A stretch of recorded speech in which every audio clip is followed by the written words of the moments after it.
Luka ini harus segera dipulihkan agar kita mampu bergerak maju. Pemerintah menempuh penyelesaian non-yudisial yang fokus pada pemulihan hak-hak korban tanpa menegasikan mekanisme yudisial.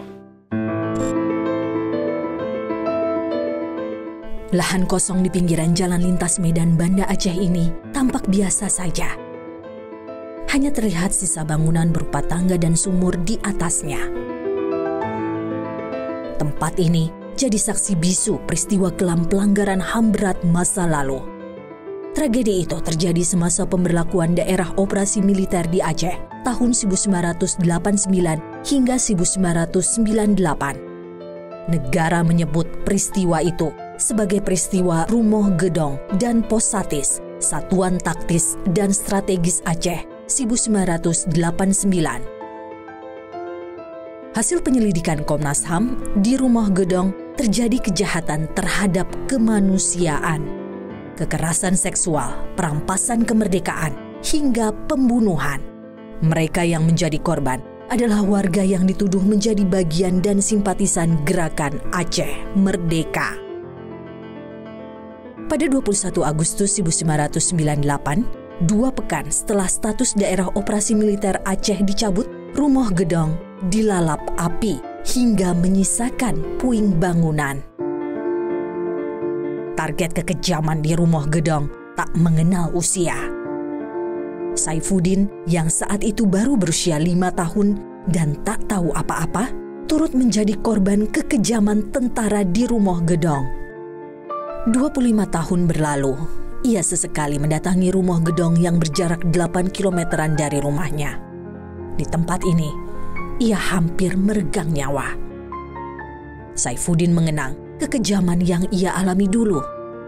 Berawal ketika tentara membawanya secara paksa dari rumahnya ke Rumoh Gedong saat sang ibu pergi ke kebun.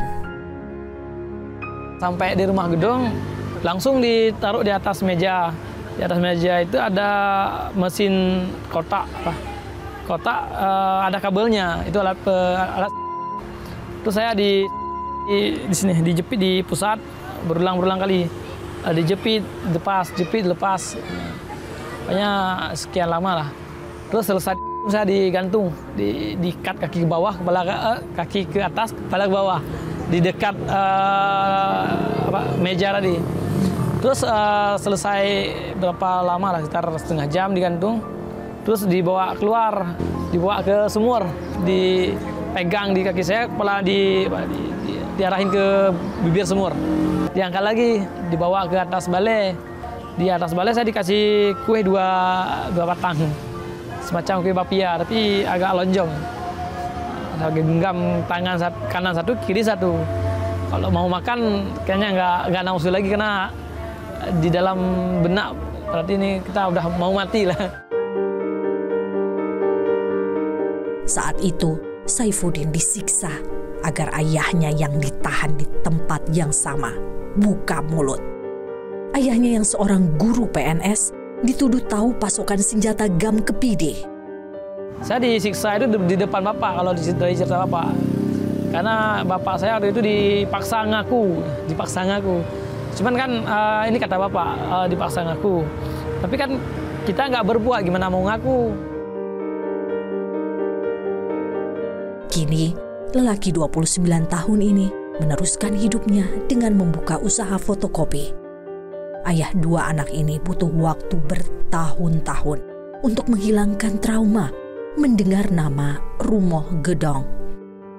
Kalau dari segi mental memang takut sih hal itu kan, apalagi kan seminggu sekali datang tentara dalam keadaan marah-marah, itu udah obrak-abrik rumah kita kan, pastilah tahu gimana rasanya. Apalagi kami waktu itu masih kecil-kecil. Saifuddin menyambut baik upaya penyelesaian non-yudisial bagi korban peristiwa Rumoh Gedong. Namun, ia juga menuntut penuntasan lewat jalur hukum. Pertama yang paling kami harapkan yudisialnya. Cuman yudisialnya udah puluhan tahun diselesaikan, belum ada hasil apa-apa. Suatu pelanggaran yang paling pentingnya kan hukumannya. Apabila pelaku pelanggaran HAM itu dibiarkan, itu sama saya kan mengundang kejadian yang sama terulang.